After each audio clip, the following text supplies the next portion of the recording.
បាទអនុញ្ញាតគ្រប់ជំរាបសួរអតិថិជនជាទីគោរពបាទខាងមុខខ្ញុំនេះគឺជាប្រភេទម៉ាស៊ីនភ្លើងទំហំ45 kVA បាទជាប្រភេទម៉ាស៊ីនភ្លើងមកទឹកមកពីជប៉ុនផ្ទាល់តែម្ដងបាទដែលជាប្រភេទក្បាលម៉ាស៊ីនរបស់វានោះគឺ Isuzu បាទ brand របស់ជប៉ុនណា Isuzu ភ្ជាប់មកជាមួយនឹងប្រភេទ Dynamo វានោះ brand Taiyo បាទអញ្ចឹង Dynamo ក៏របស់ជប៉ុនក្បាលម៉ាស៊ីនក៏របស់ជប៉ុនដែរបាទ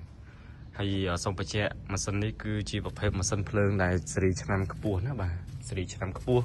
ភ្ជាប់ជាមួយនឹងប្រព័ន្ធ controller ស៊េរីទំនើបបាទមានប្រើប្រាស់ជាមួយនឹងប្រព័ន្ធ controller វិញគឺ brand Smart Gen ដែលគ្រប់គ្រងទិន្នន័យរបស់ម៉ាស៊ីនភ្លើងបាទក៏ដូចជាងាយស្រួលក្នុងការភ្ជាប់ជាមួយនឹងប្រព័ន្ធ ATS បាទ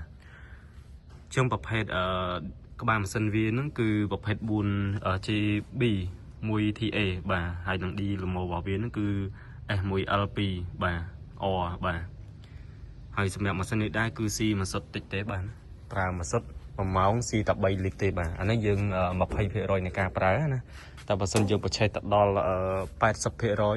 70% អីគឺអាចចន្លោះ4ទៅ5លីត្របាទ